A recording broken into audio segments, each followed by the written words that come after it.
बिस्मिल्लाहिर्रहमानिर्रहीम, अस्सलाम वालेकुम, good morning. Programme city at 10 में मैं हूँ आपकी मेज़बान अना यूसुफ। उम्मीद है आप सब लोग ठीक ठाक होंगे। और जी आज वीकेंड है, वीकेंड को आप खूब तरीके से प्लान भी कर रहे होंगे। तो जी हमारे यहाँ जो मौजूदा सूरत हाल है उसको डिस्कस करना बहुत ज़्यादा ज़रूरी है। हम थोड़ा सा आगे निकलते चले जा रहे हैं।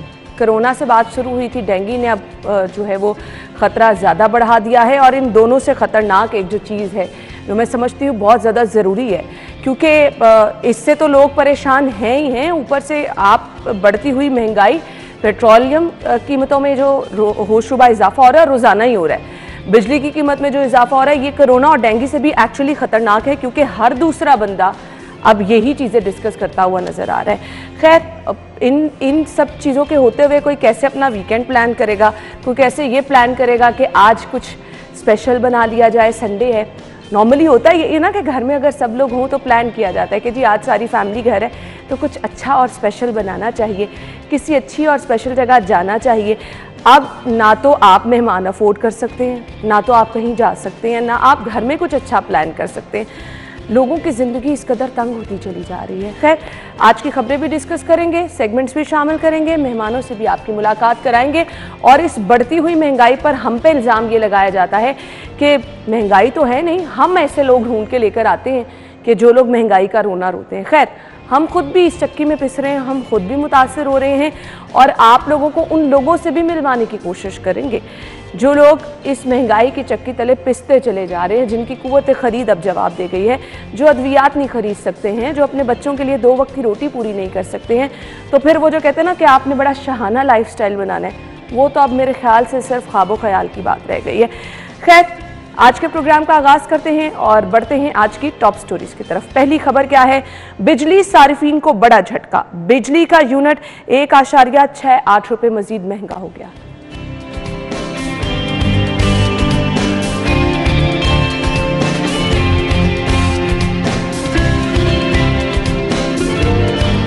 मरीज घरों से चारपाइयां क्यों लाने पर मजबूर, ये भी आपको बताएंगे।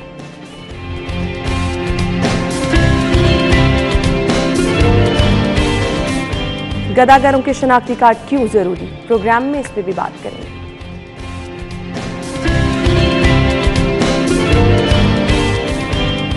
और सगिया रोड का 80 मंसूबा मंजूर कर लिया गया।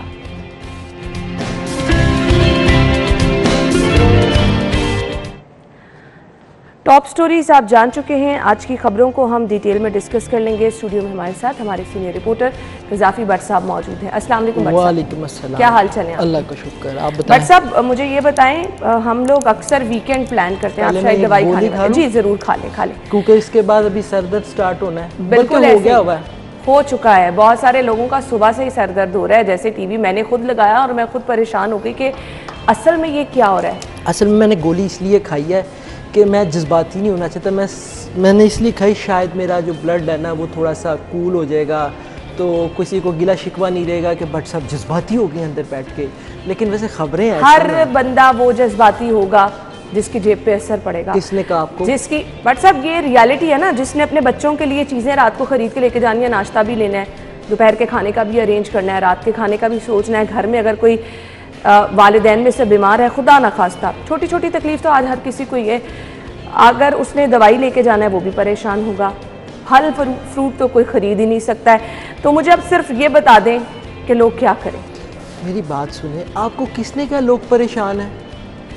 किसने कह दिया आपको लोग परेशान हैं? लोग जो हैं वो बाहर निकल आए हैं, किसी जगह पे कोई परेशानी नहीं है। आपने सुबह देखें 11 रुपये पेट्रोल बढ़ाया, ढम ढोल बजा के।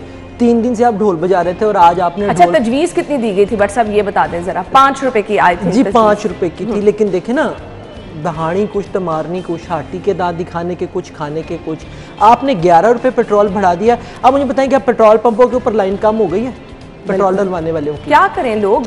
भट्ट साहब आप दफ्तर से छुट्टी कर लेंगे, मुझे सिर्फ ये बता दें। वही अर्ज कर रहा हूँ। देखे ना, आपने सारी बातों का जवाब खुद दे दिया।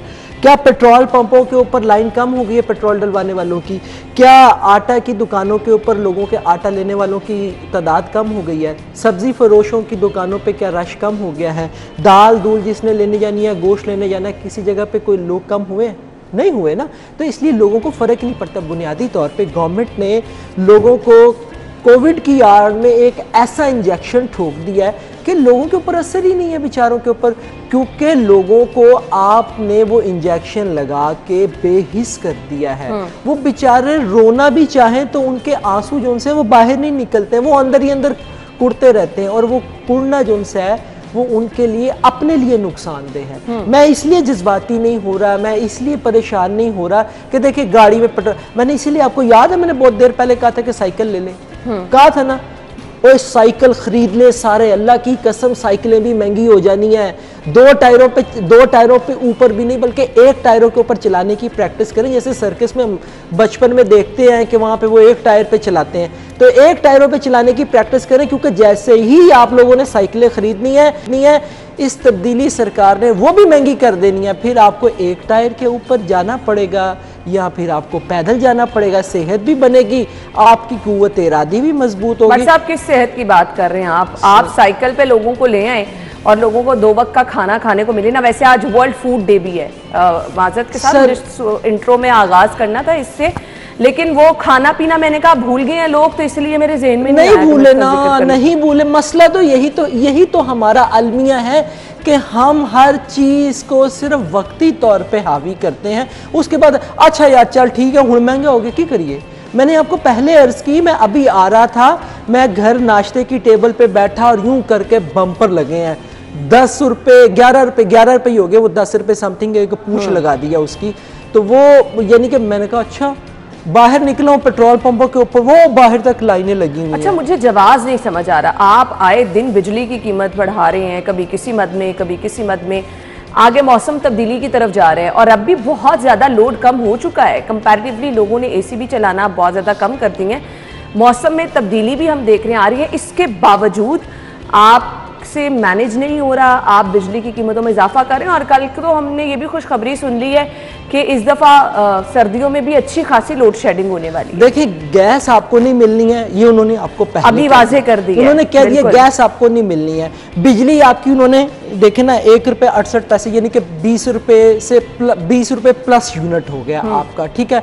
पेट्रोल आपने महंगा कर दिए, मिलनी मिला नहीं आपको कोई चीज नहीं है, आप टेंशन मत लें, ये सरकार जो उनसी है ना ये बड़ी साहब मुझे तो नहीं ये समझ आ रही कि आप बार बार क्यों कह रहे हैं टेंशन ना लो, बिजली महंगी पेट्रोल महंगा। मैं क्या कहूं, कल मैं देख रही थी यूटिलिटी स्टोर पर एक लंबी लिस्ट चल रही थी कि साबुन की कीमत में इजाफा, डिश वॉश की कीमत में इजाफा, मायोनीज की कीमत में इजाफा, मतलब आपके इस्तेमाल की जितनी आप 20 रुपये आप एक शैम्पू के पीछे इजाफा हो रहा है, इस्तेमाल की चीजें महंगी, पेट्रोल महंगा, खाना महंगा, आपकी बिजली महंगी, आप कह रहे हैं परेशान। सर मैं इसलिए कह रहा हूँ कि लोगों ने ये चीजें खरीदनी क्या करें लोग बट साहब, तो यही कह रहा हूँ ना, यही तो मैं अर्ज कर रहा हूँ, कुछ नहीं कर सकते। ये वो हुकूमत है, माजरत के साथ हो सकता है कि इसके बाद मेरे ऊपर कोई, ये माजरत के साथ इस हुकूमत ने मुर्दे का कफन भी चोरी कर लिया। मैंने लिटरली लोगों को देखा है स्टोर्स में ग्रोसरी करके कितना सामान निकलवाते हुए, तो सर वही कह रहा हूं, इजाजत नहीं देती है। देखे ना क्या करें, फिर क्या करें। मैंने इसलिए अर्ज किया ये वो हुकूमत है जो मुर्दे का कफन भी चोरी करके ले गई है, मुर्दे को आपने बगैर कफन के अंदर डालना, और मुझे तो ये डर है कि मुर्दे को भी बाहर निकाल के उसकी हड्डियां बेचनी ना शुरू कर दें। ईमानदारी वाली बात है।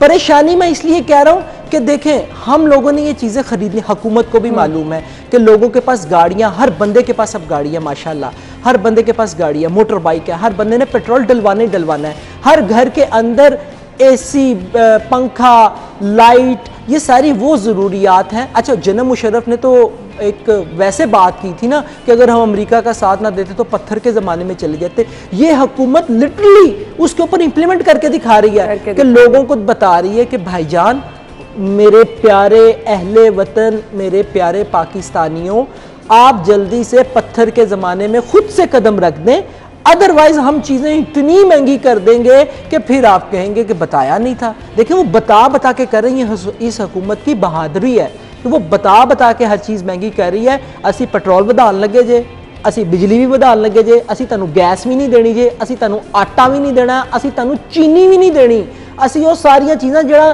कंटेनर ते खलो के असी वाजा मारते रहे हैं भाईजान चोर ने असी तुहानू हकीकत दे विच ओदे उत्ते जिहड़ा उसके ऊपर जो है वो इंप्लीमेंट करके वो दिखा रहे हैं कि इस तरीके से वो क्या कहते हैं, वो लफ्ज़ होता है कि इस तरीके से अमली तौर पर अमली इकदाम इस तरीके से होता है। परेशानी ये है कि जी बिजली की कीमत में इजाफा, पेट्रोल की कीमत में इजाफा, घी भी महंगा, और इसके बाद अब ये एक ट्रांसपोर्टर्स किराए ऑब्वियसली बढ़ा सारा कुछ बढ़ेगा, सारा कुछ बढ़ेगा, दालें भी बढ़ेंगी, गोश्त भी बढ़ेगा, चीनी भी बढ़ेगी, आटा भी बढ़ेगा, क्या क्या चीज़ें आप बढ़ेंगी। मैंने इसीलिए पैनाडोल की गोली खाई है कि देखिए मैं कितने आराम के साथ बात कर रहा हूँ। रीज़न ये है कि कफन चोर हुकूमत ने जो उनसे है वो यही करना है, यही करना है। आप इसको इससे बात नहीं रख सकते। बाकी जो 2.5 साल उसके बाकी रह गए हैं, आप इसमें इससे ज़्यादा की तवक्को रखें, कम की तवक्को ना इस हुकूमत से रखें। और वो फिर 2.5 से कह रहे हैं असी अगले 5 साल भी लाएंगे। ज़्यादा की, अब बहुत ज़्यादा की तवक्को जो है वो समझ में आना शुरू हो गई है। ना तो आवाम को 2 वक्त की रोटी खाने में आसानी है, और इसके बाद जो सेहत सहूलियात की हम बात करने वाले हैं जी, हमारी अगली खबर जो है हमने ब्रेक के बाद उस पर जाना है कि किस कदर लोगों को जो है परेशानी की तरफ मुब्तला किया जा रहा है। खिदमत में अजमत का जो अमली मुजाहिरा किया जा रहा है, कल जाहिद साहब ने बड़ी अच्छी ये स्टोरी दी है, और हस्पतालों में हमने देखा कि लोग ट्रीटमेंट कराने के लिए आ रहे हैं तो घर से अपनी चारपाइयाँ लेकर आ रहे हैं, ये हालात हैं। उस पर कल डॉक्टर यास्मीन राशिद साहिबा इंतहाई मुतमिन अंदाज में हमारे साथ टेलीफोन लाइन पे थी और कह रही थी कि जी बेहतर सहूलियात की फराहमी के लिए हम तनगोश हैं। तो ये बेहतर सहूलियात की फराहमी क्या है, इसके मनाजिर भी आपको बताएंगे, इसकी हकीकत भी आपको दिखाएंगे। जाहिद चौधरी साहब ने कल जो जनरल हॉस्पिटल से खबर दी है, मैं तो परेशान होकर रह गई हूँ। इस पर आते हैं, ब्रेक के बाद आपको ज्वाइन करेंगे।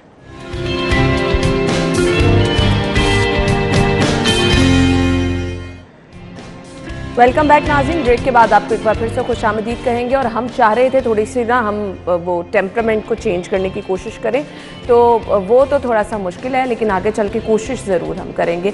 अभी जो हम खबर डिस्कस करने वाले हैं, डेंगू ने मज़ीद 373 लाहौरियों को लपेट में ले लिया है, और मुसलसल डेंगू के बाद भी जारी हैं। और हस्पतालों में जो हमने सूरत हाल, कल डॉक्टर साहिबा ने कहा कि जी बोझ तो बढ़ रहा है लेकिन हम मैनेज करने की कोशिश भी कर रहे हैं। अब जनरल हॉस्पिटल की जो कल अनोखी दास्तान जाहिद साहब ने सुनाई है, बट साहब मैं तो परेशान हो गई हूँ, और वाकई हमने देखा लोग चारपाइयाँ लेकर आ भी रहे हैं अपना इलाज करवाने के लिए। मंजी बिस्तरा अपना अपना समझिए आपने बिस्तर और अपनी चारपाई, जिसने भी हॉस्पिटल जाना है वो खुद से लेके जाना है। अगर आप उसके बगैर जाएंगे तो आपका इलाज मुआवजा नहीं होगा। फिर आप यहाँ तो बाहर किसी कॉरिडोर के अंदर किसी अपने रिलेटिव के हाथ में आपने ड्रिप पकड़ाई होगी, या आपने वहाँ पे जो स्विच बोर्ड लगा होगा उसके साथ आपने ड्रिप लटकाई होगी। ये आप जहन में रख के जाइएगा अगर आप अपना मंजी बिस्तरा साथ ना लेके गए। मैं तो कहती हूँ दिन रात दुआ करें कि ना तो कोई बीमार हो। ये तो अस्पतालों में जाकर जो शख्स बीमार है वो तो है ही है, उसके साथ जो उसकी केयर के लिए गया है बंदा वो आधा बीमार होकर कसम खुदा की बंदा ला छितर लवे उस तो बाद छितरौल शुरू कर दे। ये कौन सी आप मुझे बताएं, मैं हूं मेरा जज्बाती होने भी दिल नहीं करता कि मैं गुस्से दे विच गल करा। कोई एक अच्छी चीज हम डिस्कस कर सकते हैं कि मैं तो ये सोचता हूँ पता नहीं मैं जिस दिन हफ्ते वाले दिन आता हूँ उस दिन ये सारी चीज़ों का कड़मास क्यों होता है। बिजली महंगी, पेट्रोल महंगा, सेहत की कोई सहूलत नहीं गई, हस्पताल से जाओ तो हस्पताल से लग पता जाता है, बाहर महंगाई। यानी कि मेरे लिए मैंने भी वैसे टीका लगवाया लेकिन मैं उस टीके से कुछ नॉर्मली बेहिस्सा हुआ हूँ, इसीलिए इस तरह की हरकतें भी करता हूँ हफ्ते वाले दिन शो में बैठ के। अब ये देखें ना हॉस्पिटल के अंदर मैं, यानी कि तो जाहिद साहब ने दिखा दिया ना, अभी आप किसी भी हॉस्पिटल में चले जाएं, जनरल हॉस्पिटल को छोड़ के मियो में घुस जाएं, जना सर्विसेज, गंगाराम, आप कहीं पे भी चले जाएं, इससे अबतर सूरत हाल आपको मिलेगी, बेहतर सूरत हाल नहीं मिलेगी। जिना हॉस्पिटल की कल हमने बताया कि गौहर एजाज साहब की स्पेशल। अब मुझे सिर्फ ये बता दें, ये मसीहा ही जिस अस्पताल में थोड़ा बहुत काम कर देंगे वहाँ पे मरीज सहूलियात हासिल कर सकेंगे कि गवर्नमेंट की कोई रिस्पॉन्सिबिलिटी नहीं है? गवर्नमेंट की रिस्पॉन्सिबिलिटी है ना। देखे ना, पेट्रोल महंगा किसने करना है? उसी ने करना है। बिजली महंगी किसने करनी है? उसी ने करनी है। अशिया खोरोनोश की कीमतें किसने बढ़ानी है? गवर्नमेंट ने बढ़ानी है ना, आपने तो नहीं बढ़ानी ना, मैंने तो नहीं बढ़ानी ना, ये गवर्नमेंट ने बढ़ानी। गवर्नमेंट ये काम कर रही है। देखिए जब आप IMF से मुआहदे करेंगे तो फिर आप जो मुआहदे करेंगे उसके ऊपर इंप्लीमेंट भी तो करवाना है ना उन्होंने। आपको एवं तो मुफ्त विच को पैसे तो नहीं देगा ना कि मुफ्त तुम पैसे देगा, जो कोई पैसे देगा तो फिर वो काम भी लवेगा। इदारा जब आपको पैसे देता है तो वो फिर अपने उस टाइम के पैसे भी पूरे करता है। तो यही सूरत हाल है हॉस्पिटल्स के अंदर। आपने जिना हॉस्पिटल गौहर एजाज साहब को दिया, देखिए मच बेटर, दूसरे अस्पतालों से फिर भी कुछ बेहतर सूरत हाल है, क्योंकि वो उसको खुद देखते हैं। बाकी हॉस्पिटल्स के अंदर क्या है? बाकी हॉस्पिटल्स के अंदर कुछ भी नहीं है। आप बड़ी बड़ी इमारतें खड़ी कर दें, इमारतें खड़ी करने से लोगों को सेहत की सहूलियत नहीं मिलती है। आपके डॉक्टर किसी के काबू में नहीं है। आप मुझे बताएं, आप डॉक्टरों को काबू नहीं कर सकें, आप पैरामेडिकल स्टाफ को काबू नहीं कर सकें, आप वहां पे मरीज को जो है वो बेड नहीं दे सकते हैं, तो आप मुझे बताएं आप गवर्नमेंट किस नाम के ऊपर कर रहे हैं? 5 साल फिर तुम मंगते हो, फिर मैं सही कहना ना ला छितर लवे उसके बाद हो जाए बंदा छितरौल शुरू धड़ल धड़ल। अच्छा, मैं सुबह बड़ी कोशिश कर रही थी कि मैं सोचूं कि कुछ अच्छा भी इस हुकूमत की तरफ से किया गया, हम कहें कि ये आवाम की बेहतरी के लिए किया गया है। घर बनाने के ख्वाब दिखाए, वो ना पूरे हो सके, हस्पताल बनाने के ख्वाब दिखाए, वो ना पूरे हो सके। अलबत्ता जो हस्पताल हैं वहाँ से आपको डॉक्टर्स भी आए दूसरे दिन एहतजाज करते नज़र आते हैं, सड़कों पर नज़र आते हैं। आपको हालात ये है कि बेड अवेलेबल नहीं है, आपके किसी भी हॉस्पिटल में व्हील चेयर्स अवेलेबल नहीं है। बेचारे बुजुर्ग लोग जो हैं वो एड़ियाँ रगड़ने पर मजबूर हुए हैं। कोई तो एक ऐसी चीज़ हो, तालीम के हालात हमारे सामने हैं कि किस तरह स्टूडेंट्स जो हैं परेशान नज़र आ रहे हैं। अच्छा है क्या? देखिए, बुजुर्गों की इज्जत का ख्याल उनको होता है जिनके अपने घर के अंदर बुजुर्ग हों, ठीक है ना। इनमें से कितने लोगों के घर में बुजुर्ग हैं? प्राइम मिनिस्टर के अपने घर में कोई बुजुर्ग है ही नहीं। माजरत के साथ बुजुर्गों की इज्जत का, बुजुर्गों की दवाइयों का, बुजुर्गों की सेहत का, बच्चों की सेहत का, बच्चों की तालीम और तरबियत का उसको ख्याल होता है कि जो अपने हाथों से इन 10 उंगलियों के साथ कमा के लाता है रात को। समझे है ना? आप मुझे बताएं, ये मिनिस्टर्स, ये प्राइम मिनिस्टर साहब, ये वुज़रा, ये मशीर, मुझे बताएं कौन कमा के लाते हैं? इनकी जो सैलरी है, इनके जो पहनने वाले कपड़े हैं, खैर प्राइम मिनिस्टर को छोड़ दें, वो उनको तो कोई गिफ्ट आ जाते हैं ना। बाकियों के जितने भी हैं, किसी की हाउसिंग सोसाइटियाँ हैं, किसी की शुगर मिलें हैं, किसी की क्या कहते हैं बेकरियाँ हैं, किसी की कुछ हैं, मुझे बताएं उनमें से किसी को भी नहीं। उन्होंने साफ सुथरे कपड़े पहनने, कलफ वाले कपड़े पहनने, एयर कंडीशन गाड़ी में बैठना है, दफ्तर जाके उतरना है, वहां पर जाके पेन के साथ यूं करके 2-3 साइन करने हैं, उठ के वापस आ जाना है। आज का काम उनका पूरा हो जाना है। उनकी तनख्वाह, उनका खाना पीना, उनका रहन सहन मेरे टैक्सेस के पैसे में से जा रहा है। ये जो अकड़ते हैं ना, ये जो अकड़ते हैं यूं करके और आंखें दिखाते हैं की करिए जी, की करिए जी, ये सिर्फ इसी वजह से है कि लोग बाहर नहीं निकलते। आप मुझे कह रही है ना क्या करें लोग? भाई लोगों को बेहिसी का टीका लगा। हमारी तो तमाम तर उम्मीदें उस जात से ही वाबस्ता हैं। ये उसी से वाबस्ता कीजिएगा। हालात देख के दिल रोता है। यकीन माने ना रोया ना करें, यकीन माने कि अस्पताल, दुआ है कि अल्लाह ताला किसी को बीमार मत करे, किसी को अस्पताल जाने की जरूरत ना पड़े, क्योंकि यहाँ पर अगर जाके इस तरह से एक तो आप बीमारी में मुब्तला है, दूसरा इस कदर परेशानी उठानी पड़ती है कि आपको पैसे लगा कर भी अच्छी सेहत सहूलियात नहीं मिल सकती। तो बस फिर अल्लाह ताला ही रहम करे। पैसे लगा के आपको अच्छी टेंशन मिलेगी। सही कह रहे हैं। पैसे लगा के आपने अच्छी टेंशन लेनी है। जहन में ये रखिए, रख के जाया की जगह पे कि जहाँ पे भी आप पैसे खर्च करेंगी वहाँ पे आपको टेंशन नहीं मिलेगी। मैं आपको बताऊँ, पाकिस्तान एक ऐसा मुल्क है जो कारोबार के लिए इंतहाई दर्जे का मुफीद है। आप सियासत का कारोबार कर लें या बेशक आप ये दूसरे वाला कारोबार कर लें, हर किसी के बस का काम नहीं है। बट साहब ये हर किसी ईमानदारी वाली बात है। आपको एक स्पेशल माइंडसेट चाहिए। नहीं हम ऐसे लोग तो बिल्कुल नहीं कर सकते। बट साहब ब्रेक ले लेते हैं, ब्रेक के बाद ज्वाइन करेंगे, हमारे साथ रहिएगा।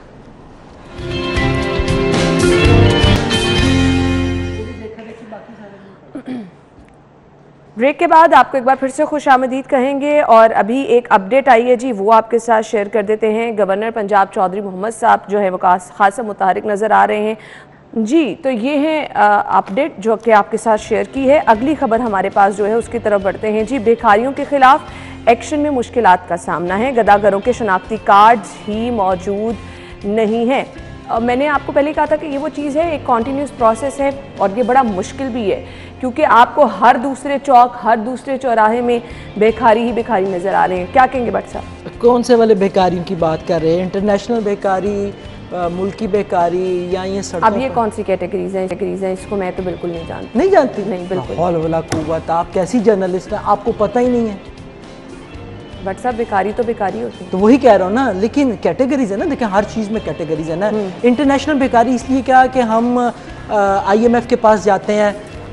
बट साहब आप उस चीज़ से बाहर निकल ही नहीं रहे हैं। सर मेरी बात सुने, बेकारी है ना, आप कशकोल लेके जाते हैं या नहीं जाते? आप मुझे बताएं, आपकी गवर्नमेंट गई कि नहीं गई? गई है कि नहीं गई है? बिल्कुल गई है ना। मैंने तो टॉपिक चेंज कर दिया था बट साहब आप फिर वहीं आ गए। सर आपने बेकारियों की बात की, मैं तो बेकारियों की बात कर रहा हूँ ना। आपके हुक्मरान बेकारी हैं, ठीक है ना, हम भी बेकारी हैं। हाँ, गवर्नमेंट जाके यूरोपियन से कर्जा मांगती है, फिर वो आके जो उनसे हमसे कर्जा मांगना शुरू कर देती है। अल्लाह वास्ते दे दो, खुदा दा ना जाए ਇਹਦੇ ਵਿੱਚ पा दो। अच्छा फिर वो कर्जा लेने के बाद अच्छा चलो लानत डाले फिर। ये जो बेकारी है, इनको बेकारी किसने बनाया? बिल्कुल किसने बनाया? मैंने तो नहीं बनाया। साहब ये अब लोगों ने माजरत के साथ एक बिजनेस भी बनाया। तो बिजनेस क्यों बनाया ना? हमारी तमाम तर हमदर्दियां जरूर इन लोगों के साथ सर हैं। मैं बिल्कुल आपसे एग्री हूँ। हाजी साहब होते तो वो मेरे से बड़ा शदीद किस्म का इख्तलाफ करते, लेकिन इनको बेकारी किसने बनाया? इनको प्रोफेशनल किसने बनाया? नहीं बट साहब इसमें कुछ लोग वो भी शामिल है जो आदतन मांगते सर हैं। मैं से आप दुरुस्त फरमा रही हैं, आदतन मांगते हैं, बिल्कुल मांगते हैं। उनकी आदतें किसने खराब की? मुझे ये बताइए। जड़ पे जाए ना, आप जड़ पे जाए ना। मैंने कई लोगों को देखा, मैं अभी रोजाना आता हूँ सड़क के किनारे, हर सिग्नल के ऊपर छोटे छोटे बच्चे मांग रहे होते हैं खून। मुझे पता है कि ये इनके वालिदैन ने इनको घर से मांगने के लिए भेजा है, क्योंकि किसी ने दे देना, इनकी दिहाड़ी इतनी लग जाती है कि माशाल्लाह ये इन लोगों ने अपना बिजनेस बना लिया, अपने बच्चों को सोर्स। सर अगर गवर्नमेंट लोगों को रिस्क जो है वो प्रॉपर तरीके से दे, नौकरियां अच्छी दे, सैलरीज अच्छी दे, मुझे बताएं किसका दिल करता है कि अपने बच्चे को जो लोग मेहनत करना चाहते हैं उनको नहीं नौकरी मिल रही? यही तो कह रहा हूं ना, किसने बनाया बेकारी? मैंने नहीं बनाया, कसम खुदा की नहीं बनाया। ये हुकूमतें बनाती हैं बेकारी, ये आदतन, ये प्रोफेशनल, ये सब के सब हुकूमत बनाती है, कोई नहीं बनाता। अच्छा जी, मिलकर डिस्ट्रिक्ट गवर्नमेंट पुलिस ऑपरेशन कर रही थी और कहा यह जा रहा था कि इन लोगों को जो है बाइज्जत रोजगार फराहम किया जाएगा, कुछ ऐसे सेंटर्स बनाए जाएंगे जहां पर इनको मुंतकिल किया जाए। ये तो बहुत लंबी बात है ना किथे किसी बेकारी नु ले जाके इन्होंने रोजगार फराहम किया है? किस जगह पे जाके इन लोगों ने इनके कोई सेंटर्स कायम किए? कोई एक सेंटर, कोई एक ऐसा बंदा ले हैं जिसको इन्होंने रोजगार फराहम, और जिनके पास रोजगार है वो भी इन्होंने छीन लिए भाई, वो भी छीन लिए। देखें ये जो बेकारी है, प्रोफेशनल है, आदतन मांग रहे हैं, जो कुछ भी मांग रहे हैं, इनको आपने अगर कौमी धारे में वापस लाना तो फिर इनको रिस्क दें, इनको जॉब्स दें, इनको उस तरफ लेकर आए, लेकिन आप नहीं लेके आते। पुलिस ने भी पकड़े हैं, वो बेचारे फड़न तो बाद परेशान हो गए सन, और जेल भरती है, ऐसी हवालात भरते हैं, इन्होंने ले जाइए कितने भाई अदालतें आपकी, फिर वो अदालतों से निकल के बाहर आ जाते हैं। वो एक हफ्ता नहीं मांगेंगे, 2 हफ्ते बाद वो फिर किसी और सिग्नल पे खड़े होकर मांग रहे होंगे। यही सूरत हाल है, बिल्कुल ये उस वक्त तक ये नासूर खत्म नहीं हो सकता जब तक आप रिस्क की एक प्रॉपर तरीके के साथ लोगों को नौकरियां वगैरह, जॉब्स वगैरह नहीं देंगे। ये नहीं खत्म हो सकता। लोग आदतन मांगे या लोग मजबूरन मांगे। लोग आपको माजूरी का बहाना करके नजर आते हैं। फिर ख्वाजा सराय एक बहुत बड़ी तादाद में, बट साहब बहुत बड़ी तादाद में। अब जो ख्वाजा सराय हैं उनको किस तरह से रोज़गार के मौके फराहम करने हैं? अब ये सोसाइटी के वो लोग हैं जो वाकई हर जगह पर जिन बेचारों के साथ जो है नारवा सलूक किया जाता है, तो फिर इनके बारे में कुछ प्लान करना, इनके बारे में सोचना ऑब्वियसली फिर हुकूमत की रिस्पॉन्सिबिलिटी है। उन्होंने कुछ करना है कि इनको किस तरह से बाइज्जत रोज़गार फराहम करना है, इनके लिए सोसाइटी में कौन सा हिस्सा होना चाहिए, ये कहाँ जाएं। नहीं तो बेचारे जहाँ कहीं भी जाते हैं लोग इन्हें उल्टी सीधी बातें सुनाते हैं। गवर्नमेंट ने तो कुछ नहीं कराना, लेकिन कुछ हम लोगों को खुद भी सोचना चाहिए। अगर हमारे पास कोई ख्वाजा सरा या कोई और जॉब का ख्वाहिशमंद होता है ना, कसम खुदा की हम उसको ताने दे दे के बेचारे को, हम उसका इंटरव्यू इस तरह का करेंगे, अलमिया हम उस बेचारे का इंटरव्यू या उससे गुफ्तगू ही इस अंदाज से करेंगे, वो कहेगा यार मैं ऐसा चंगा तो सिग्नल तक खलो के पी की मांगना। ये मैं आपको ऑनेस्टली बता रहा हूँ कि हमें अपने रवैये चेंज करने की जरूरत है। अगर कोई बेकारी छोड़ के अगर आप उसको कहें चला यार तन मैं नौकरी देना है, तू उत्ते 100 रुपए दिहाड़ी ते कम कर, 1000 रुपए दिहाड़ी ते कम कर, हम उसको इस तरीके से अच्छा तू मांगदा रहे, पहले कितनी देर मांगदा रहे, फिर तो नहीं मांगना शुरू कर देंगे। जब आप गुफ्तगू इस तरह की स्टार्ट करेंगे, उसको हद-तक-अमेज़ अंदाज के साथ उसका बैकग्राउंड जानने की कोशिश करेंगे, उसको टिचकरियाँ करवाएंगे, तो आप मुझे बताएं वो क्यों नौकरी करेगा, वो किस लिए नौकरी करने के लिए जाएगा। वो कहेगा नहीं मैं ऐसा तो चंगा ही गया, बेइज्जत होना ना, हाथ फैला के मांगते लेना ना, वो गलत नहीं करेगा ना, नहीं देगा सलाम ही करेगा ना, अल्लाह हाफिज़। ये हमें अपने आप को चेंज कर, अगर हमने सड़कों के ऊपर से बेकारियों को ख़त्म करना है तो फिर हमें अपने रवैयों को और इसके लिए ज़रूरी है कि आपको एक प्रॉपर फॉलो अप ऑपरेशन भी लेकर आना पड़ेगा अगर आपने मुकम्मल खात्मा यकीनी बनाना है। और फिर ये जो ID कार्ड वाली चीज़ है इसको भी आपको यकीनी बनाना पड़ेगा। नहीं, कैसे बनाएंगे? आपने अभी तक अपने शहरियों को सही तरीके से ID कार्ड और जाओ नादरा सेंटर के बाहर जाओ जो 24 घंटे खुले रहते हैं उत्थे किसना लाना लगी हैं। बिल्कुल सही कह तो रहे हैं। आपने कभी 24 घंटे लाइनें किसी वहां पर रश कम देखा है? बिल्कुल क्यों रश कम नहीं हो रहा भाई? आपका सिस्टम ही आपको इजाजत नहीं देता। आप एक कार्ड जो 10 दिन के अंदर बनना है आप महीने महीने जो है वो चक्कर लगवाते रहते हैं। आप कौन से सिस्टम की है ना बात करती? फिर मेरा ब्लड प्रेशर उतने हो रहा है। चलें जी, हम तो दुआ ही कर सकते हैं कि वो चाहे शहर में बेकारियों के खिलाफ हैं, वो चाहे नादरा के मसाइल हैं, क्योंकि ये सब चीज़ें जुड़ी कहीं ना कहीं जो हैं वो लोगों के साथ जुड़ी हैं, हमें ही सहूलियात मिलती हैं। लेकिन क्या किया जा सकता है कि हर जगह मिसमैनेजमेंट ही नज़र आ रही है। ब्रेक ले लेते हैं, ब्रेक के बाद जब वापस आएंगे तो हम अगली खबर डिस्कस करेंगे। अगली खबर हमारे पास है जी, सगियां रोड का तोसी मंसूबा मंजूर किया गया है। 2 अरब 95 करोड़ लागत आने का इम्कान है, अच्छी खासी लागत है। ब्रेक के बाद डिस्कस करते हैं, हमारे साथ रहिएगा।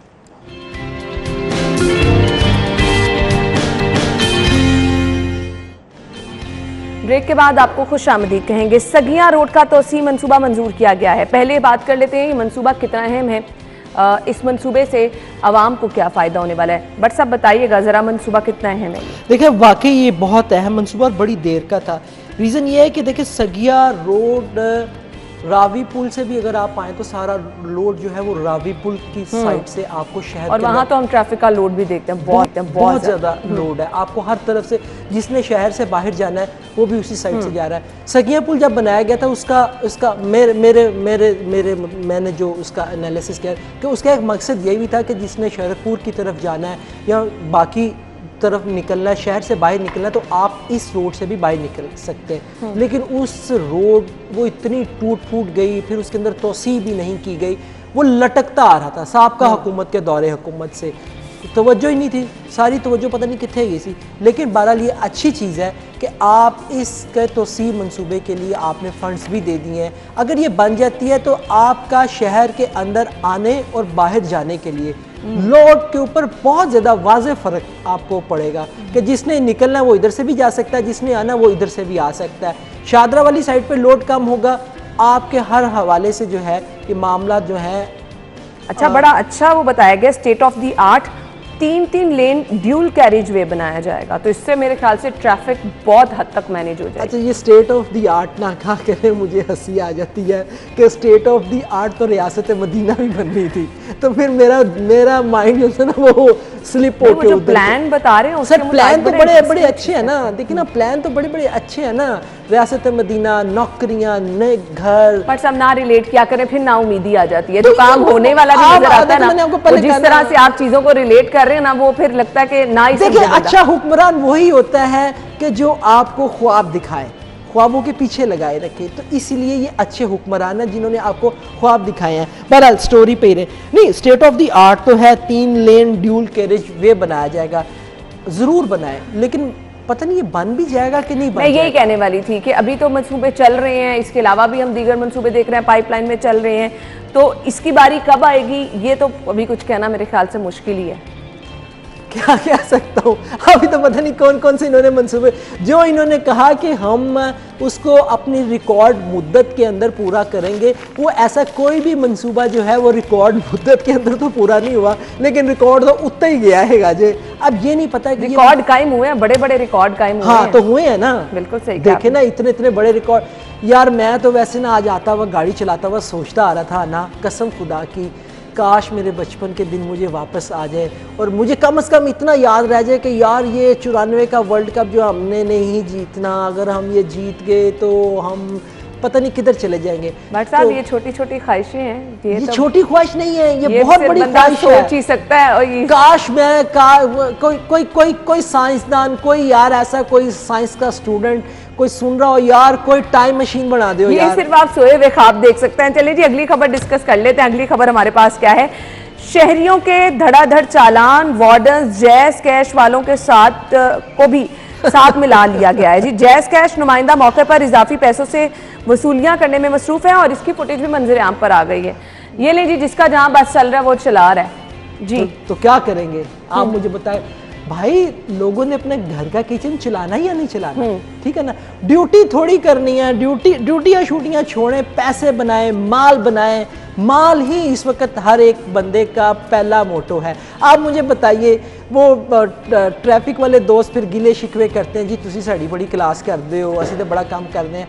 आप मुझे बताएं कौन सा काम करते हैं। मैं हर दफ़ा चैलेंज करता हूँ कि यार आए मेरे साथ, देखे ना धड़ाधड़ चलान, आप किसी सिग्नल पर खड़े हो जाएं, कसम खुदा की वहां पे ट्रैफिक फंसी होगी। और कुछ शाहराएं तो ऐसी हैं जहां पर ये रूटीन है, मामूल है कि ट्रैफिक सिग्नल पर आपको ट्रैफिक स्टक नजर आ रही है, वार्डन एक साइड पे हैं और वो चालान कर, अल्लाह की कसम नहीं, किसी नहीं, हर जगह पे यही सूरत हाल है। किसी रोड पे आप चले जाए 3 से 4 लोग खड़े होंगे जो मोटरसाइकिल वालों को घेर रहे होंगे। अच्छा, मैं समझता हूँ किसी हद तक ये ठीक भी है।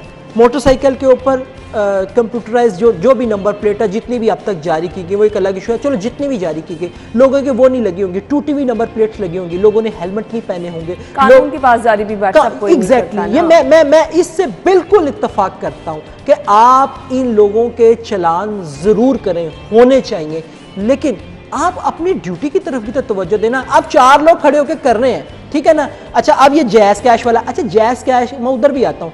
जैज़ कैश के साथ साथ आपने मुख्तलिफ दुकानदारों को भी होल्ड किया हुआ है कि चलान यहाँ पे आप ट्रैफिक के चलान यहाँ पे जमा कराएं, कंप्यूटराइज नहीं, जो ये हाथ से पर्चियाँ काट के देते हैं। हालांकि मेरे ख्याल में ये मना कर दिया गया था कि हाथ से काट के चलान नहीं दिए जाएंगे, कंप्यूटराइज्ड इनको वो दी गई थी। अगर आपके जहन में हो मेरे, वो इनके पास, किसी के पास नहीं होगा, वो हाथ से काट रहे हैं। अब उनमें से कितना अपनी जेब में जा रहा है और कितना सरकारी खजाने में जा रहा है, इसका कोई चेक एंड बैलेंस नहीं है। जैज़ कैश वालों के साथ भी जो भी वहां पे बैठा होगा, जो भी बंदा बैठा होगा, वो अपना हिस्सा ले रहा होगा। बट साहब हमारे पास, मुझे आयशा कह रही है जी ब्रेक की तरफ जाना है। थैंक यू सो मच, बहुत बहुत शुक्रिया आपके वक्त के लिए। नाज़रीन, आप हेडलाइंस जानिए, जिसके बाद आपको दोबारा से ज्वाइन करेंगे।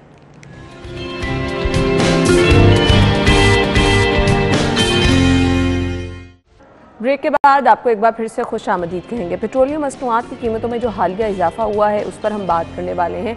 आवाम में शदीद गम गुस्सा पाया जा रहा है, आवाम परेशान भी नज़र आ रही है और आवाम की जानिब से इसको सिर्फ और सिर्फ एक मजाक करार दिया जा रहा है और कहा जा रहा है कि जी हुकूमत बारहा जो है वो आवाम को रिलीफ फराहम करने के दावे करती है, लेकिन हमेशा इससे उल्टा ही कुछ हो रहा है। तो खैर, हम माहिरीन की राय भी जानेंगे, कुछ मंतक समझने की कोशिश करेंगे कि आया महंगाई पर महंगाई करके कौन सा रिलीफ आवाम को दिया जाता है। एक तरफ महंगाई और दूसरी तरफ आपके दावे भी बरकरार हैं कि पूरी दुनिया में जो पेट्रोलियम मसनूआत की कीमतें हमारी कीमतों से कम है।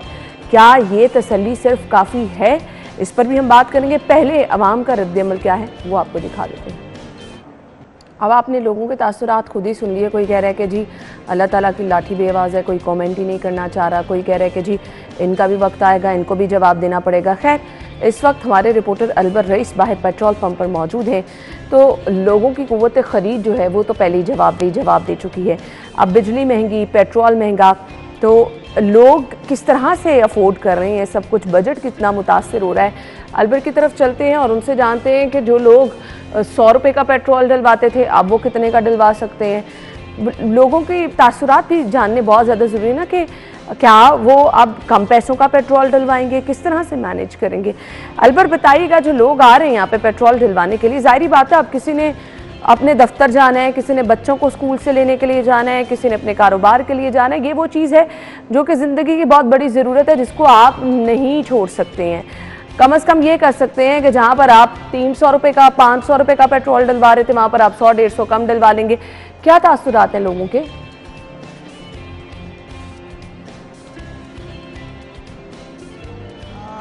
मैं इस वक्त township Peco road petrol pump पर मौजूद हूँ और जो पेट्रोल पंप आवाम के ऊपर गिराया गया है 10 रुपये 49 पैसे इजाफे का, उससे जो है वो आवाम में शदीद गम गुस्सा देखा जा रहा है। और आवाम से जब हमारी बात हुई तो आवाम का ये कहना था कि हर 15 दिन के बाद पेट्रोल पंप गिरा दिया जाता है। कौन सी ऐसी मंडी है, आलमी मंडी, जिसके अंदर ये पेट्रोल शो करते हैं, हुकूमत शो करती है कि पेट्रोल बढ़ा दिया जाता है और ये एक दिन में समरी पेश करते हैं और चंद ही घंटे बाद जो है वो समरी मंजूर कर ली जाती है। आवाम में इस हवाले से शदीद गमो गुस्सा है। आवाम पहले ही 128 रुपये पे भी पेट्रोल डलवाने पे जो है वो शदीद रद्द-ए-अमल आवाम ने शो किया था, लेकिन अब 138 रुपये 28 पैसे पेट्रोल जो है वो आवाम की पहुँच से बिल्कुल बाहर होता हुआ दिखाई दे रहा है। इस हवाले से शहरी हमारे साथ मौजूद है, उनसे जानते हैं। आप मुझे बताएं सर, दिन ब दिन पेट्रोल बढ़ता चला जा रहा है, क्या आप अफोर्ड करते हैं पेट्रोल दिन ब दिन बढ़ना? सर खान साहब हमारे वज़ीर आज़म साहब मासूम शख्सियत हैं, दूसरे ममालिक के साथ हमें कंपेयर कर रहे हैं। वहाँ उनके बकौल 200 रुपये से ऊपर है पेट्रोल, हमारा कम है। तो ज़ाहिरी बात है, मासूम सा आदमी है, हर वक्त अपनी धुन में होता है। लोग जो मर्ज़ी करते रहे, सेमरी जाती है 10 रुपये की, वो 110 रुपये 49 रुपये 10 रुपये 49 पैसे महंगा कर देते हैं। समरी जाती है 1 रुपया महंगा करना है, खान साहब 5 रुपये महंगे कर देते हैं। उन्हें पता ही नहीं होता क्या करना क्या है। ठीक है, उन्हें DGI का पता है कि उसको हमने यहाँ लाना है, यहाँ नहीं लाना है, उस बड्डे में डाला हुआ है। आज मैं सुबह देख रहा था चीनी 90 रुपये किलो जी बेच रही है। ज़बरदस्ती टैग लगवाए 90 रुपये, ताकि अपने वोटर को ये साबित किया जाए यार असिया घट किया है, क्योंकि पेट्रोल 10 रुपये 11 रुपये बढ़ाना था। मासूम सा बंदा है और अल्लाह पाक का फरमान है, जिहो जी कौम होएगी ओहो जे हुक्मरान मुसल्लत करांगे। खान साहब तो साढ़े ते मुसल्लत ने, किसी नल की गिला करना बहू जी। जी बिल्कुल, आपने इनकी गुफ्तगू सुनी। एक और शहरी हमारे साथ मौजूद है। आप मुझे बताएं सर, 10 रुपये 49 पैसे पेट्रोल पंप आवाम पे गिरा दिया गया है। तनख्वाहदार तबका, कारोबारी तबका भी हो, तो दिन ब दिन जो पेट्रोल बढ़ता चला जा रहा है, उसको कैसे देख रहे हैं आप? मसला इसका ये है कि पेट्रोल जो है ना, ये मेन चीज़ होती है हमारे माशरे के अंदर। जब पेट्रोल महंगा होगा तो हर चीज़ जो है ना वो महंगी होनी शुरू हो जाएगी। पेट्रोल की वजह से ट्रांसपोर्ट महंगी होगी, जो सामान लाया जाता है दूसरे शहरों से वो महंगा हो जाएगा। इस तरह हर चीज़ फिर महंगी होनी शुरू हो जाएगी। तो खान साहब से रिक्वेस्ट हमारी ये है कि हम गरीब लोग हैं, हमारे ऊपर कुछ ख्याल करें। देखें पेट्रोल इतना महंगा होता है तो तनख्वाहें बढ़ाएं, फिर मजदूरी बढ़ा दें, ताकि कोई भी गरीब आदमी जो है ना वो अफोर्ड कर सके उस चीज़ को। लेकिन इतना ज़्यादा महंगाई हो गई है, कंट्रोल से बाहर हो गई है। आपकी शख्सियत पे हमें कोई शक नहीं, आप नेक आदमी हैं, अच्छे आदमी हैं, लेकिन नीचे वाली कबीना जो है इसके ऊपर ख्याल करें। वज़ीर आला चेंज करें, पंजाब का कोई तगड़ा वज़ीर आला लाओ। जो कत्ल गारत हो रही है खुदा के वास्ते, ये जो 40 से नीचे लोग हैं ना लड़के, इनका जो लाइसेंस है ना पिस्टल के असले के सब खारिज कर दें। कोई हमें उठा के नहीं ले जाएगा अगर 40 साल से कम वाले का लाइसेंस खारिज कर दें। आप सबसे पहला काम ये करें, लाइसेंस ख़त्म करें वेपन के।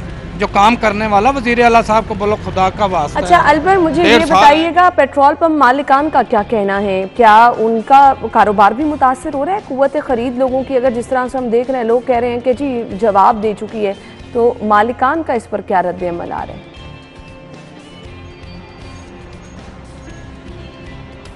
जी बिल्कुल, जब यहाँ पे पेट्रोल मालिकान से हमारी बात हुई तो क़ुव्वत ख़रीद की बात अगर आप कर रही हैं तो जिस तरह आपने पहले ये चीज़ मेंशन की कि लोग जो है वो एक जहाँ पे 500 का पेट्रोल लोग डलवाते थे, अब वो जो है वो 100 रुपये या 150 रुपये कम जो है वो पेट्रोल करते हैं। और यहाँ पर कुछ लोग जो है वो स्टूडेंट तबका जिससे आप कह लें या तनख्वाहदार तबका है कि उन्होंने एक फिगर सेट किया होता है कि हमने 500 रुपये का पेट्रोल डलवाना है, उससे देखेंगे कितने दिन गुजरते हैं। तो वो 500 रुपये में अगर 128 रुपये है तो वो 4 लीटर पेट्रोल उनकी बाइक में या गाड़ी में आ जाएगा। और अगर 100 उससे बढ़ता चला जाएगा, मतलब उन्होंने एक फिगर सेट किया हुआ है कि हमें 500 का पेट्रोल डलवाना है। वो सबने अपना बजट मैनेज किया होता है, उसके अकॉर्डिंग मुश्किलात हैं।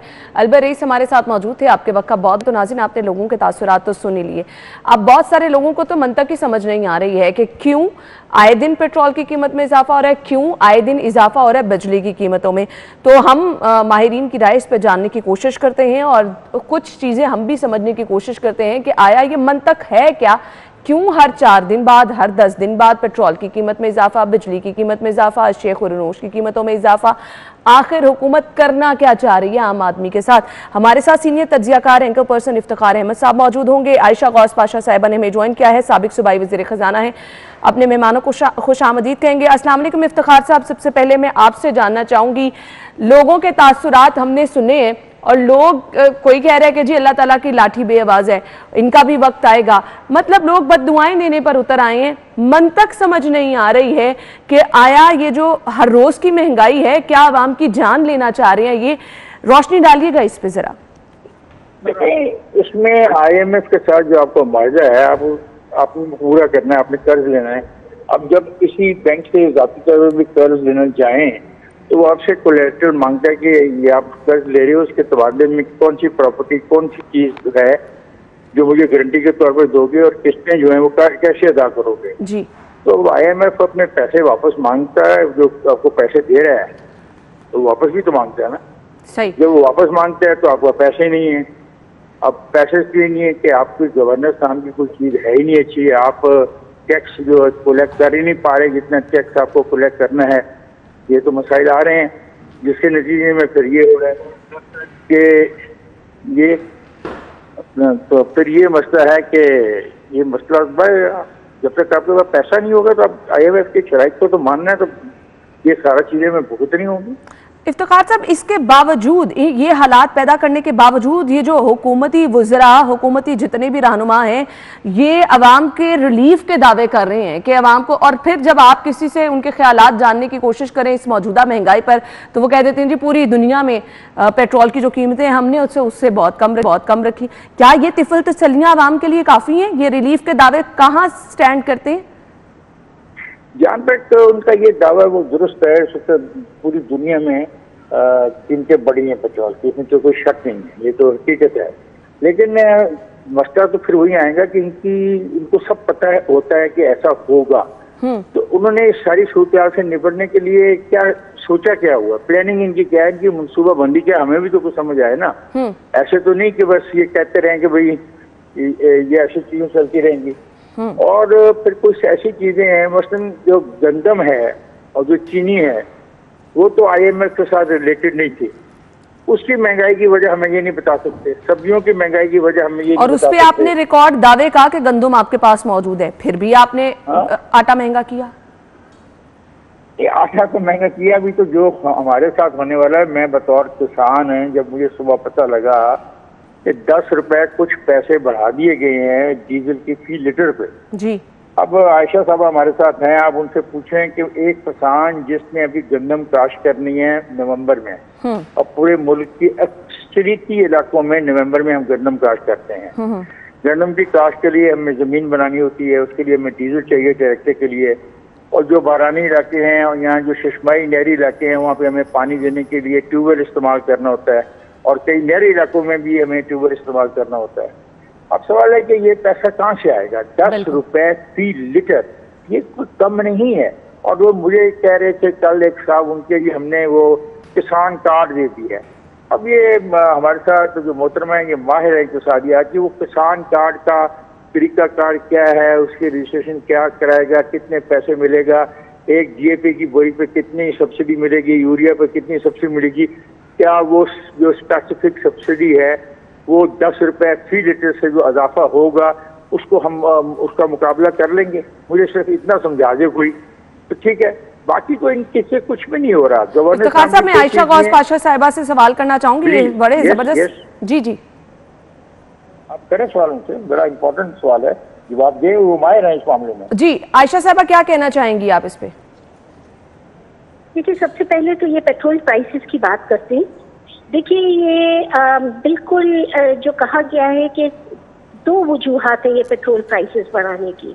एक तो ये है कि बैरून अवामी मंडियों में वाकई पेट्रोल की प्राइसेस बहुत बढ़ गई हैं। दूसरा हुआ ये है कि IMF से आपकी जो मुज़ाकरात इस वक्त चल रहे हैं, तो आपने उनको ये तसल्ली बख्श अंदाज में बताना है कि आपके पास जो आपका बजट का खसारा है वो आप कम करेंगे, और आप अपनी कर्जात जो ले रहे हैं वो उसको कम करेंगे। और जाहिर है जब आप अपना बजट डेफिसिट कम करते हैं तो आपको इनकम, अपनी आमदन में इजाफा दिखाना होता है। तो ये जो पेट्रोल की कीमत बढ़ा रहे हैं, ये उस पे पेट्रोलियम लेवी बढ़ा रहे हैं, ये सब का सब इंटरनेशनल प्राइसेस बढ़ने की वजह से नहीं हो रहा। इन्होंने पेट्रोलियम लेवी पे भी बढ़ा दी है इस पे, IMF को दिखाने के लिए कि हमारा जो 610 बिलियन हमने बजट में रखा था पेट्रोलियम लेवी से, वो हम उसको अब वसूल में लग रहे हैं। अभी तक उसकी वसूलियात में इतना इजाफा नहीं हुआ था। तो ये IMF का प्रेशर है। दूसरा, IMF तो देखें आपकी गले में बंदूक रख के नहीं करा रहा, तो आप खुद मान रहे हैं। आपने खुद अपना जो प्लानिंग की हुई है कि हम किस तरह बजट बनाएंगे, ये उसी वक्त हमें पता था। मैंने खुद असेंबली के फ्लोर पे खड़े होकर कहा था कि ये आपकी प्लानिंग गलत है, इससे आप इन्फ्लेशन बढ़ाएंगे इस मुल्क में, अफरात-ए-ज़र बेपनाह बढ़ जाएगा। ये आप किस तरह इनका बजट लेकर आना चाह रहे हैं? तो ये तो हमें जून में पता था ये सब करने वाले। हमें ये भी जून में पता था कि बिजली के नर्ख बढ़ेंगे। हमें ये भी जून में पता था कि ये पेट्रोलियम लेवी को बढ़ाएंगे, इसलिए 610 बिलियन इन्होंने बजट करके रखा हुआ था। तो ये ना कहें कि इंटरनेशनल प्राइसेस बढ़ रहे हैं, बैनुल अक़वामी मंडियों में बढ़ रहे हैं, तो इसलिए ये सारा कुछ हो रहा है। नहीं, पार्टली हो रहा है, बाकी आपकी गलत पॉलिसीज की वजह से हो रहा है। आप खुद आम आदमी को नहीं तहफ़्फ़ुज़ दे पा रहे। और मैं जो आपसे ये पूछना चाहती हूँ हुकूमत से कि ये जो आप एहसास प्रोग्राम की सारा वक्त हम सुनते हैं कि एहसास प्रोग्राम जो है वो अल्लाह पाक की नियमत है इस मुल्क पे। देखिए कितने लोगों को आप कवर कर रहे हैं एहसास प्रोग्राम के जरिए, और कितना कर रहे हैं। जो आप दे रहे हैं वो पाकिस्तान के बहुत कम फीसद लोगों को दे रहे हैं, और जो दे रहे और आयशा साहबा इतनी महंगाई के बाद जितने मर्जी प्रोग्राम लेके आए जाएं, फिर अवाम को उनका कोई फायदा नहीं रहता। मेरा आपसे भी यही सवाल होगा, इफ्तिखार साहब से भी यही सवाल होगा, ये जो भी जवाब बताए जा रहे हैं, हर रोज महंगाई की जा रही है, IMF के साथ जो इनके मुआहदे चल रहे हैं, मजीद भी आगे ये प्रेडिक्शन की जा रही है कि पेट्रोल और भी महंगा हो जाएगा। तो इस जद में जो बेचारी अवाम पिस रही है, जो बेचारी अवाम जिसके पास अद्वियात खरीदने के पैसे नहीं रह गए, 2 वक्त की रोटी खाने के पैसे नहीं रह गए हैं, उनका पुरसानी हाल कौन है? देखिए इस वक्त मैं आपको ये कहना चाहती हूँ बिल्कुल साफ साफ कि मिडिल क्लास इस मुल्क की जो वाइट कॉलर लोग हैं, जो इज्जत से अपनी कमाई करना चाहते हैं, वो पिस रहे हैं सबसे ज्यादा। और गवर्नमेंट को उनका कोई एहसास नहीं है, क्योंकि उनका एहसास प्रोग्राम भी उसको कवर नहीं कर रहा। ये बिल्कुल गलत बात कह रहे हैं कि ये सबको कर रहे हैं। इस वक्त हमारी मिडिल क्लास दब रही है, लोअर क्लासेस तो दबी नहीं है। चलो इनको कहने का तो ये कुछ कर रहे हैं उसके लिए, लेकिन मिडिल क्लास का क्या होगा? अमीर तबका अमीर हो रहा है, क्योंकि आपने माफियात के खिलाफ तो कोई एक्शन लिया ही नहीं है पिछले 3 साल में। इतनी बड़ी बड़ी बातें सुनी। बिल्कुल आयशा साहबा, वक्त कम है, मैं इफ्तिखार साहब का एक कमेंट चाहूंगी। इफ्तिखार साहब, क्या अवाम की जिंदगी में अब यही महंगाई रह गई है? हुकूमतें प्लानिंग करती हैं, अब वक्त कुछ ही कम रह गया है, अब तो हुकूमत को अवाम की सपोर्ट चाहिए, उस पर इस तरह से महंगाई कौन सी अवाम इनका साथ देगी? इफ्तिखार साहब की लाइन शायद ड्रॉप हो गई। आयशा साहबा, आपके वक्त का भी बहुत बहुत शुक्रिया। ये महंगाई काबू से बाहर होती चली जा रही है, और जिन लोगों का काम है जी महंगाई को कंट्रोल करना, मेरे ख्याल से वो तो लंबी तान के सो रहे हैं, और उनको ये चीज़ लग ही नहीं रही है, बिल्कुल नॉर्मल लग रही हैं। और लगे क्यों ना, क्योंकि उनको तो ये सब चीज़ें बनी बनाई मिल जाती हैं, उनको तो इन चीज़ों का पता ही नहीं कि कब जाकर जो है उन्होंने पेट्रोल डलवाना है। ये सब चीज़ें जब आपको खुद करनी पड़ती हैं, अपना बजट मैनेज करना पड़ता है, तो फिर आपको समझ आ जाती है कि किस तरह से चीज़ें जो हैं वो मुश्किल होती चली जा रही हैं, किस तरह से 2 वक्त की रोटी मुश्किल होती चली जा रही है, किस तरह से जिन्होंने बच्चों की फीसें देनी है, बिजली के बिल देने हैं, अद्वियात खरीदनी है, ये सब चीज़ें जो हैं वो मुश्किलात आवाम के लिए पैदा कर रही हैं। इन लोगों के लिए कोई मुश्किल नहीं है। खैर ये चीज़ें इसी तरह से बढ़ती रहेंगी, आवाम परेशान होती रहेगी, और सुनने वाला कोई नहीं होगा। तो आपसे यही हम रिक्वेस्ट करना चाहेंगे कि इन हालात में जीना सीख लीजिए, क्योंकि अब इसमें तब्दीली कुछ नहीं आने वाली। तब्दीली के नाम पर जो धोखा किया गया है, हम सभी उसी फ्रेब में जो है मारे गए हैं। फिलहाल हमने नाज़रीन एक ब्रेक लेनी है, ब्रेक के बाद आपको एक बार फिर से ज्वाइन करेंगे, हमारे साथ ही रहिएगा। हम प्रोग्राम के इस हिस्से में जी बात करने वाले हैं, आज दुनिया भर में खुराक का आलमी दिन मनाया जा रहा है, और हमारा इससे पहले वाला सेगमेंट तो था, उससे अगर मैं रिलेट करूं तो हमने महंगाई की बात की है। तो इस बढ़ती हुई महंगाई में अच्छी खुराक आवाम के पहुंच में तो बहुत मुश्किल है, लेकिन आज हम आपको सजेशन ये देने की कोशिश करेंगे कि कम पैसों में भी कौन सी अच्छी खुराक आप खाकर अपनी सेहत का ख्याल रख सकते हैं। ऑल दो बहुत मुश्किल है कि इतनी महंगाई में आपने जहां बहुत सारी चीज़ें मैनेज करनी होती है, अपने घर का बजट मैनेज करना है, और तालीम के अखराजात उठाने हैं, बिल अदायगी करनी है, उस पर अच्छी खुराक आजकल मेरे ख्याल से हर किसी के लिए जो है वो मुश्किल होती चली जा रही है। लेकिन कोशिश ये करेंगे कि आपको बताएं कि आप कैसे कम पैसों में अच्छी खुराक खा के अपनी सेहत का भी ख्याल रख सकते हैं।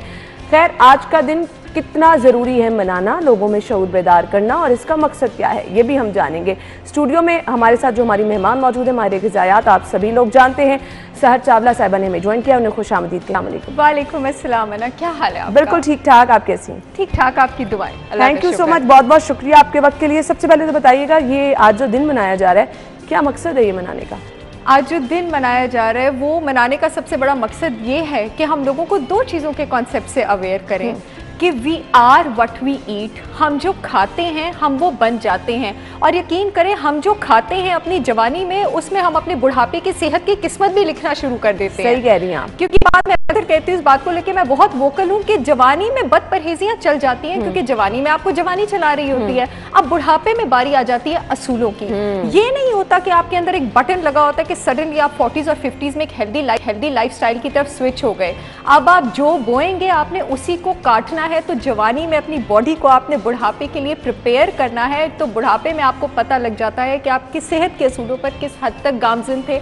और अगर आप सिराते मुस्तकीम पर, इसकी भी एक सिराते मुस्तकीम होती है, अगर आप सिराते मुस्तकीम पर गामज़िन थे, मैं अना ये बात अक्सर कहती हूँ कि अपने खाने पीने की ख्वाहिशात पर कंट्रोल करना, अपने नफ्स पे काबू करने का स्पिरिचुअल वर्क का एक बहुत बड़ा हिस्सा है। वो कहते हैं if you can control what you eat and drink, you can control everything in life, and I swear by it. ठीक है, तो अगर आप लोग सिराते मुस्तकीम पर गामज़िन थे, बुढ़ापे में आपकी जो बड़ी हिम्मत है उन लोगों की जो इतना सारा टेबल पे खाना लगा देखकर बहुत ज्यादा कंट्रोल कर लेते हैं कि उन्होंने वही खाना है जो उनकी सेहत। बेशक, और करना भी चाहिए। इसका बेहतरीन तरीका होता है कि इंसान अपने आप को रिमाइंड कराए कि my body does not need this, मेरे जिस्म को इसकी जरूरत नहीं है। और हमारा इस्लाम, हमारे मजहब की खूबसूरती भी, हमारे नबी पाक सल्लल्लाहु अलैहि वसल्लम सरवर दो कायनात, वो भी हमें यही सिखा कर गए हैं कि भूख रख के खाओ। कितनी खूबसूरत इसकी साइंटिफिक सिग्निफिकेंस है कि जो आपका सेटाइटी सेंटर है आपके ब्रेन का, यानी जो बताता है कि मेरा पेट भर गया है, वो पेट भरने 20 मिनट बाद एक्टिवेट होता है। यानी अगर मैं और आप हम सब भूख रख के खाएंगे तो 20 मिनट बाद हमारा दिमाग हमें बता देगा कि हम खा चुके हैं, इसलिए it's better to hold on पहले ही। दूसरी सिग्निफिकेंस आज के दिन की ये है कि मेरा एक बड़ा फेमस कोट है कि मेरा पसंदीदा कोट है, मेरा अपना कोट नहीं है, मुझे नाम भूल गया जिनका है, कि the doctor of the future will treat the patient through nutrition, through diet and not through medicine. आप यकीन करें, if you have the right knowledge, if you have the right technicality, और अगर आपको सही कॉम्बिनेशंस पता हैं, हर बीमारी का कम से कम सिम्टोमेटिक ट्रीटमेंट आपकी खुराक में मौजूद है। आपको दवाइयों की तरफ भागने की जरूरत ही नहीं रहती। बल्कि अगर आप अच्छी सेहत के असूलों पर गामज़िन रहते हैं, शायद आपको दवाइयों की तरफ आने की भी कभी जरूरत ना पड़े। बाकी सब कुछ अल्लाह के हाथ में। बिल्कुल आपने सही कहा। तो सहरा, आज हमने जब प्रोग्राम का आगाज़ किया, क्योंकि आज शुरू से ही पहले दिन का आगाज़ ही बात यहाँ से स्टार्ट हो गई कि पेट्रोल की कीमत में इजाफा हो गया, सब्जियों की कीमत में इजाफा हो गया, बिजली की कीमत में इजाफा हो गया। अब लोगों की क़ुव्वत ख़रीद नहीं है, जिसको हम अच्छी खुराक कहते हैं ना। अच्छी खुराक का मतलब जहन में आता है कि भाई आपने बहुत अच्छी चीज़ें खानी है। अच्छी चीज़ें कैसे अफोर्ड की जाएं? आप मुझे बताएं, कम पैसों में अच्छी खुराक कौन सी हो सकती है जो आपको हेल्दी भी रखे और आपकी बॉडी की रिक्वायरमेंट्स भी पूरी हो जाए? जी, मुझे भी मेकअप रूम में ही पता लगे कि पेट्रोल की कीमत ज्यादा हो गई है। और जब पेट्रोल की कीमत ज्यादा होगी, इसका मतलब है हर चीज की कीमत ज्यादा हो गई है। इस पर मशवरा देने से पहले मैं ये कहना चाहूंगी कि सिर्फ जूता पहनने वाला जानता है कि दर्द कहाँ पे होता है। यानी जिसका जो फाइनेंशियल स्टेटस है, जो हालात है, सिर्फ उसी को पता होता है वो उसमें गुजारा कैसे करे। तो मेरी कोई भी स्टेटमेंट जो है वो इनसेंसिटिव नहीं है, या ये नहीं है कि मुझे लोगों के हालात का पता नहीं है और मैं इस तरह की कोई इनसेंसिटिव स्टेटमेंट दे रही हूँ। हमारे यहाँ पे ना हम लोगों ने महंगे खानों को अच्छे खानों से इक्वेट करना, उसके मुकाबिल करना शुरू कर दिया हुआ है। अगर एक बड़ी फेमस न्यूट्रिशनिस्ट है जोल फॉरमैन, प्रोफेसर जोल फॉरमैन कहते हैं कि अगर हाईएस्ट न्यूट्रिशन डेंसिटी चार्ट पर 1000 किसी चीज़ का स्कोर है ना, तो मैं पालक को 800 नंबर देता, और उसके बाद किसी चीज़ को जो हाईएस्ट नंबर देता वो 500 देता। पालक कंपैरेटिवली सस्ती है, कंपैरेटिवली, यहाँ मैं किसी की दिल आज़ारी नहीं कर रही हूँ, ठीक है। अब अगर आपके पास आप पालक का इस्तेमाल ही दिन में 2 से 3 बार शुरू कर दें, तो आप उसमें प्रोटीन भी ले रहे हैं, आप उसमें विटामिन ए भी ले रहे हैं, सी भी ले रहे हैं, के भी ले रहे हैं, उसमें कॉम्प्लेक्स कार्बोहाइड्रेट्स भी हैं, आप वो भी ले रहे हैं। आप जो भी दाल अफोर्ड कर सकते हैं, ठीक है। अगर आप प्रोटीन गोश्त के थ्रू, मटन के थ्रू, मछली के थ्रू नहीं ले सकते, 100 किसी भी दाल में आपके पास 9 ग्राम। अच्छा, आप कौन सी दाल रिकमेंड करेंगे, ये मैंने आपसे जरूर पूछना है। ब्रेक के बाद आपको खुशामदीद कहेंगे। सहर चावला हमारे साथ मौजूद हैं और हम बात कर रहे थे कि आप किस तरह सब्जियों और दालें भी खा के अपनी सेहत का ख्याल रख सकते हैं। दालों की आप बात करें थी सहर।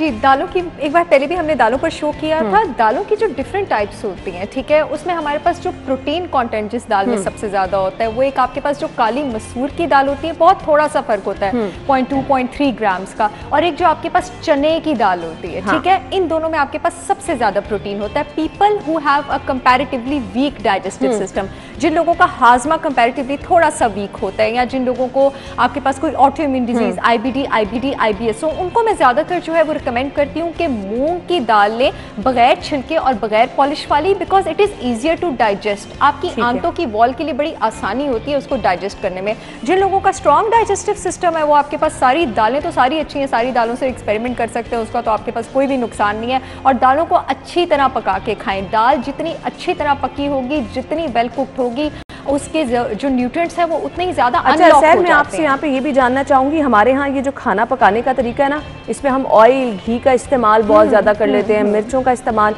क्या ये भी आप कुछ रिकमेंड करना चाहेंगी कि इन सब चीज़ों की मुनासिब मिकदार भी बहुत ज़रूरी है? जो आपके पास ऑयल है, कल मैंने एक और टीवी चैनल पे बड़ी डिटेल में शो किया ऑयल के ऊपर, वेजिटेबल ऑयल्स तो आपने बिल्कुल भी इस्तेमाल नहीं करने हैं, ठीक है? कोकोनट ऑयल आपके पास बहुत अच्छा है, ऑलिव ऑयल बहुत अच्छे, देसी घी आपके पास बहुत अच्छे है, और इन सब की जो मिकदार है पूरे दिन में 4 से 6 टेबलस्पून तक सारी मील्स में डिस्ट्रीब्यूटेड आपके पास इस्तेमाल हो सकती है। इसके अलावा जब हम खाने पकाते हैं, जिसमें आपके पास मीट बहुत वेल कुक्ड होनी चाहिए, दाल वेल कुक्ड होनी चाहिए, जो सब्जियां होती है उसमें आपके पास वाटर सॉल्युबल विटामिन होते हैं, यानी वो न्यूट्रिएंट्स जो कि पानी में जज़ब हो जाते हैं। जब आप उसको पानी में बहुत ज़्यादा पकाते हैं, आप सब्जियों का पोटेशियम भी सारा पानी में निकाल देते हैं, क्योंकि पहले भी वो धुली होती है, उसमें पोटेशियम लीच आउट करते हैं, इसको लीचिंग ऑफ वेजिटेबल्स कहते हैं। वाटर सॉल्युबल विटामिन्स भी उसके पानी में डिसॉल्व होना शुरू हो जाते हैं, तो सब्जियों में कुछ भी नहीं बचता।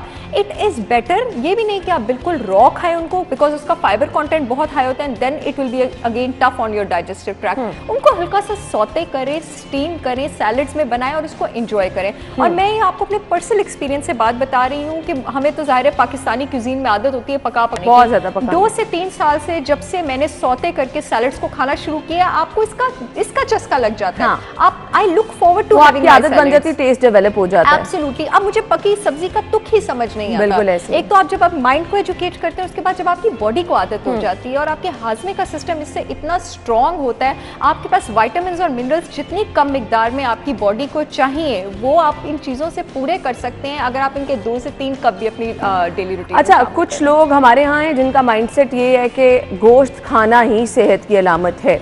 कितना खाना चाहिए, कितना अगर आप मिकदार ज़्यादा करेंगे तो वो आपके लिए फ़ायदेमंद से ज़्यादा नुकसान आपको पहुंचाएगा? आपकी एक दिन की जो एनिमल प्रोटीन की रिक्वायरमेंट है, चाहे वो मटन की फॉर्म में आ रही है, चिकन की फॉर्म में आ रही है, बीफ आ रही है, लैम्ब आ रही है, फिश आ रही है, वो 3 से 6 आउंस के बीच होनी चाहिए। अब हमारे लाहौरी तो कहेंगे दाढ़ भी नहीं गिल्ली होती इससे। बिल्कुल सही बात है। ठीक है, और मैं खुद बेसिकली पर्सनली गोश्त की बहुत शौकीन हूँ, लेकिन अगेन अपने ऊपर आपको लगाम डाल के रखना चाहिए। वो लोग जो वेट लूज करना चाह रहे हैं उनको तो 3 आउंस से ज़्यादा दिन में एनिमल प्रोटीन नहीं लेना चाहिए, क्योंकि प्रोटीन की भी जब अमाउंट बॉडी में जरूरत से ज्यादा होती है वो भी ग्लूकोनियोजेनेसिस की तरफ जाती है, वो भी आपके पास ब्लड ग्लूकोज बनाने की तरफ जाती है, वो भी फिर फैट बनाने की तरफ डाइवर्ट होती है। वो लोग जो वेट मेंटेन करना चाह रहे हैं वो 3 से 6 आउंस के बीच रहे। फिर अगेन जो लोग एथलीट्स होते हैं, जो वर्कआउट करते हैं, बिकॉज उनके मसल का वियर टियर बहुत ज्यादा होता है, ब्रांच चेन अमाइनो एसिड्स का इस्तेमाल बहुत ज्यादा होता है, उनको हम प्रोटीन सप्लीमेंट्स और हाई प्रोटीन डाइट देते हैं।